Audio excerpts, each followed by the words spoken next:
예전에 교회 열심히 다니며 신앙생활 잘 하던 그 집사님의 남편과 이야기를 하게 된 적이 있었습니다. 저한테 하소연을 하시던데 자기는 집에서 왕따랍니다. 그래서 왜 그러냐 그랬더니 일요일이 되어서 모처럼 가족끼리 어디 나들이를 가려고 해도 아내하고 애들이 교회 가야 된다고 안 된다는 겁니다. 늦게 일어나면 아침은 굶고 점심도 혼자 차려 먹어야 된답니다. 그 아내가 교회 교사도 하고 성가대도 하고 그래서 점심 때 집에 나타나질 않는다는 겁니다. 어쩌다 좀 일 때문에 술이라도 한잔 하고 들어가면 꼭 마귀 새끼 쳐다보는 것처럼 그래서 그 시선이 너무 불편하다는 겁니다. 자기는 소박한 꿈이 있었대요. 휴일이 되면 가족들과 함께 교회로 이렇게 놀러가는, 교회가 아니라 교회로 놀러가는 그런 꿈이었는데 그런 자기의 소박한 꿈을 뺏어간 예수님이 싫다는 겁니다. 교회도 싫다는 거예요. 다음 얘기는 안 했어요. 목사도 싫다고 그럴 것 같았는데 다른 얘기는 안 하더라고요. 그래서 제가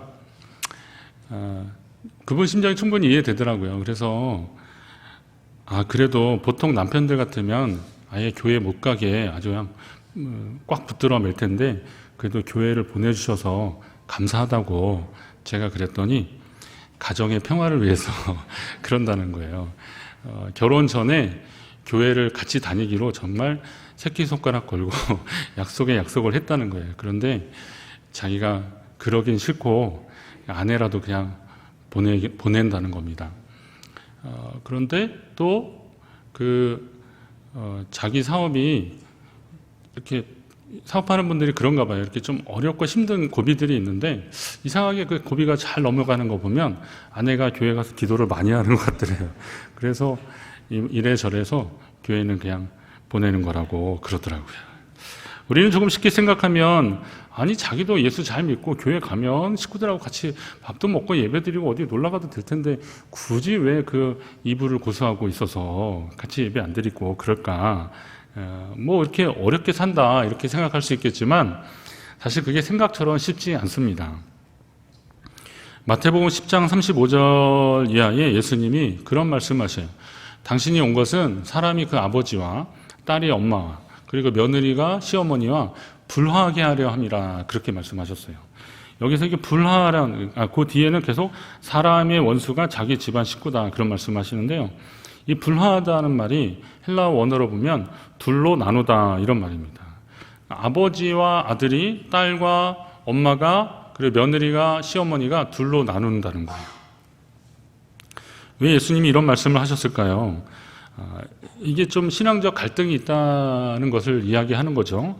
일부 불신자들은 이 구절을 보고 기독교는 가정 파괴하는 종교라고 그럼 보라고 여기 그렇게 되어 있지 않냐고 그렇게 막 어디서 봤는지 또 그걸 들이대는 그런 분들도 있습니다. 근데 또 실제로 어떤 성도들 가운데서는 예수 믿으려면 그 정도는 각오해야 된다는 거예요. 그래서 그냥 가정의 불화를 좀 이렇게 조장하는 그런 분들도 간혹 있습니다. 그러나 이러한 현상들은 본문의 말씀을 잘못 이해한 겁니다. 예수님께서 본문을 통해서 말씀하시고자 하는 진심은 예수님을 믿고 헌신하는 것은 필연적으로 죄 많은 사람들과의 심각한 갈등과 분열을 초래할 수도 있는 일이라는 것을 이제 미리 좀 알려주시는 거죠. 심지어 그것이 가족이 되더라도 이런 갈등이 있다라는 것을 말씀하시는 겁니다.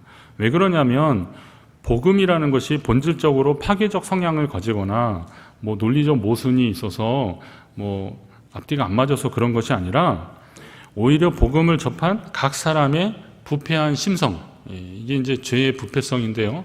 이 부패한 심성과 그리고 반항적 기질 때문에 반발하는 것 때문에 그런 일들이 일어날 수 있으니 각오 단단히 해라 이런 말씀을 하는 겁니다. 그러면 이렇게 우리가 복음을 전해야 할 사람들이 그런 태도를 가지고 있다고 한다면 우리의 고민이 조금 더 깊어지는 겁니다. 우리가 그 사람들을 또 만나고 또 접하고 관계를 맺어야 되기 때문에 그렇습니다. 오늘 말씀을 통해서 믿음의 삶과 예수님을 반대하고 미워하는 사람들 사이에서 우리가 어떻게 행동해야 할지를 고민하는 시간이 되었으면 좋겠습니다. 주님의 뜻을 구하는 저와 여러분 되시기를 간절히 바랍니다. 이 자리에 그분이 계신데 제가 주중에 카톡을 하다가 카톡 프로필에 그 집사님 보니까 쇼핑 중에 즐거워하며 그렇게 드렸더라고요. 그 쇼핑 중에 즐거워. 그래서 이분 쇼핑을 좋아하나 보다. 제가 노안이 와서요. 요즘 글을 잘 못 봐요. 그런데 하여튼 쇼핑 중에 즐거워하면요. 그러다가 좀 웃었는데 제가 돋보기를 다시 이렇게 끼고 보니까 소망 중에 즐거워하는 것을 쇼핑 중에 즐거워한다고 그렇게 죄송합니다. 그래서 이렇게 오해하는 일들이 있어요.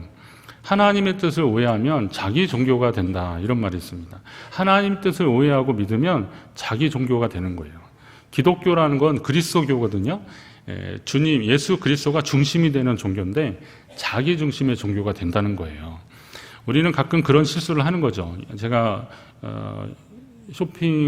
소망을 쇼핑이라고 보듯이 그렇게 하면 정말 이게 완전 느낌도 달라지고 인식의 차이가 막 달라지지 않습니까? 예수님의 마음을 잘 몰라서 제자들도 실수할 때가 가끔 있었습니다. 오늘 말씀을 보니까 형제들이 예수님께 유대인의 명절인 이 초막절, 3대 명절인데 그 중에 하나였던 초막절이 되면 온 이스라엘 사람들이 예루살렘에 다 모이니까 예수님 그때 올라가셔서 얼마 전에 보여주셨던 그 오병이어 기적 있잖아요. 오병이어로 막 몇천 명 먹이신 그거를 한번 확 보여주자 이거예요. 그러면 어떻게 돼요? 여기 예수님이 지금 갈릴리 지역에 계신 이유가 유대에서 다니지 않은 이유가 유대인들이 예수님을 죽이려 했기 때문에 그렇거든요. 근데 만약에 예수님이 이것만 딱 보여주시면 그 사람들 코가 납작해진다는 거예요. 예수님 보고 막 비방하고 그랬던 사람들 아주 기를 싹 죽일 수 있다는 거죠. 그런데 여기서 그 제자들이 노렸던 건 또 뭔지 아세요? 예수님이 그렇게 영광을 막 받으시면 어떻게 해요?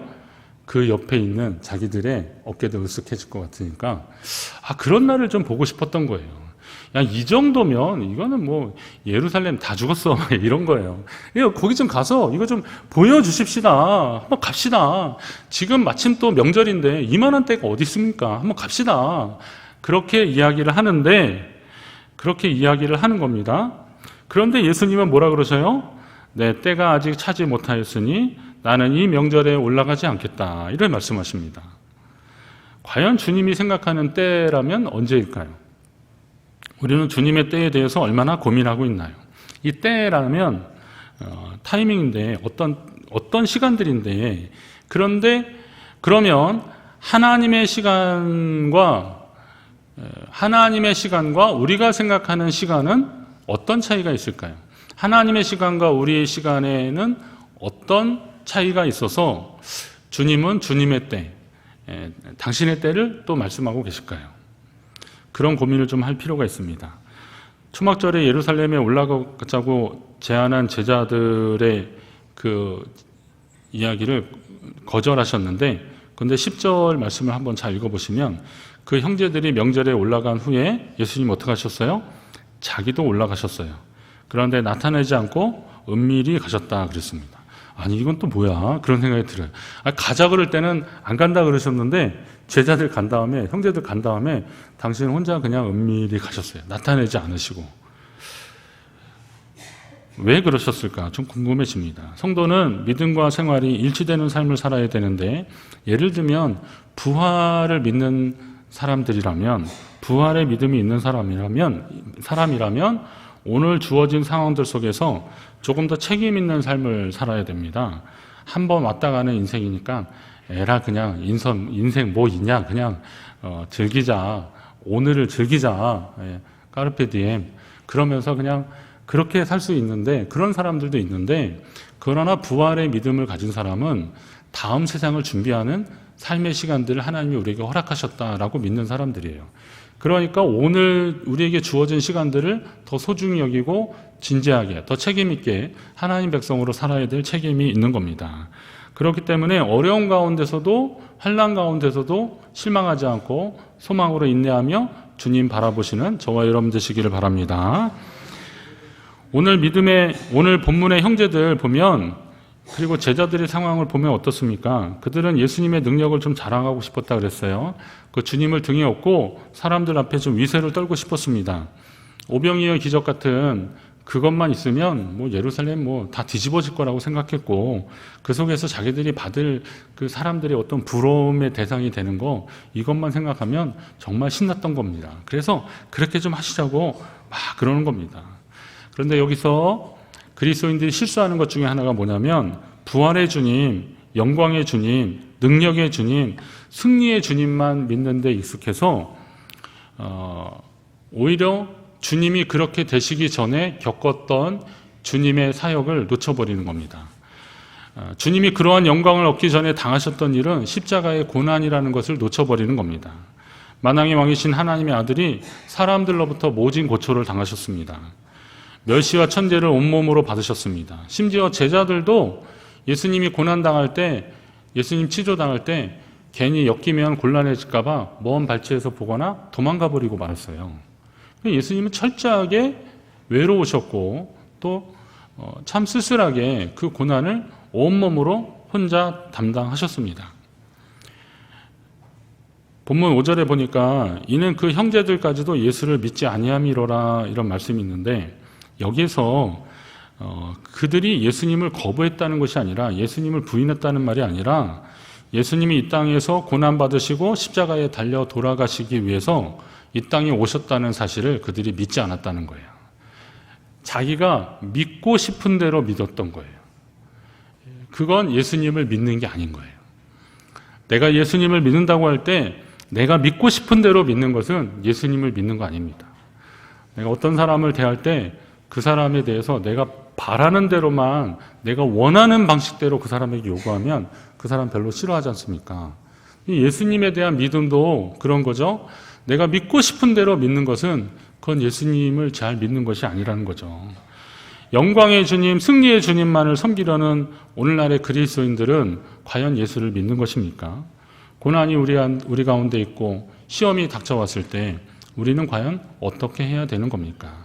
하나님이 우리에게 가르쳐 주시는 것은 그 영광 전에 보여주셨던 십자가의 고난이 있고, 그리고 예수님이 그들을 품고 기도해 주셨던 모습들이 있는데, 우리는 그것은 생략한 채 부활의 영광의 주님, 다시 오실 주님에 대한 영광만 바라보고 있다면 우리의 믿음의 방향은 과연 어디로 가고 있는 것입니까? 여러분, 세상이 어려워지고, 그리고 주님이, 우리가 기대했던 주님이 아니더라도 하나님의 뜻을 행하시는 주님이라면 믿고 따라가는 저와 여러분 되시기를 바랍니다. 영광의 주님, 우리가 바랬던 승리의 주님, 그 주님이기도 하지만 그 주님은 십자가를 지신 주님이고, 누구든지 나의 제자가 되려면 자기를 부인하고 자기 십자가를 지고 나를 따르라고 했을 때 그 말씀에도 아멘하는 저와 여러분 되시기 바랍니다. 자, 그럼 이 정도 되면 왜 주님의 제자들의 제안에 당장에 오케이 하지 않으셨는지를 우리가 알 수 있습니다. 흔한 사람의 방법대로 세상의 기류에 영합해서 자신의 이익을 도모하지 않고 오로지 영혼을 구원하기 위해서 힘쓰시는 주님은 따르는 무리들이 이적에만 관심을 갖고 또 하나님의 구원 사역에 이적에만 관심을 둔 나머지 하나님의 구원 사역에는 관심이 없는 그런 모습을 아셨기에 오병이어의 기적을 베푸시고 예수님 또 한적한 곳으로 따로 그들을 피하신 거고, 자기를 왕으로 삼으려고 하는 사람들을 피하신 거고, 오늘 예루살렘에 가서 그거 한번 다시 멋지게 한번 보여주십사 하는 이 형제들, 제자들의 요청도 예수님 거부하신 거죠. 내 때가 아니다라고 말씀하시는 겁니다. 그렇다면 오늘 우리도 마찬가지죠. 나의 때와 하나님의 때는 과연 일치하고 있는가? 나는 하나님의 때에 나를 맞춰가고 있는가?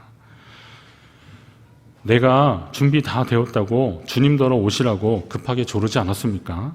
사람의 계획과 준비를 가지고 마치 하나님을 위해 주님 뜻대로 최선을 다했다고 고백하고 있지 않습니까? 그거는 사실 함정입니다. 그건 우리의 유혹입니다. 나의 때가 있고 하나님의 때가 있으면 당연히 하나님의 때를 따라 맞춰야 되는데, 내가 준비됐는데 왜 하나님이 안 채워주셔? 내가 이만큼 했는데 하나님이 이 정도 됐으면 나한테 뭐 좀 해주셔야 되는 거 아닐까? 라고 하면서 나의 눈높이에 자꾸 하나님을 끌어내리려고 하면 하나님은 과연 우리에게 주님이십니까? 주인이라는 것이, 주님이라는 말이 과연 어떤 의미인데 우리는 그런 마음을 아직도 고수하면서 우리 하나님께 주님이라고, 우리 예수님께 주님이라고 하고 계십니까?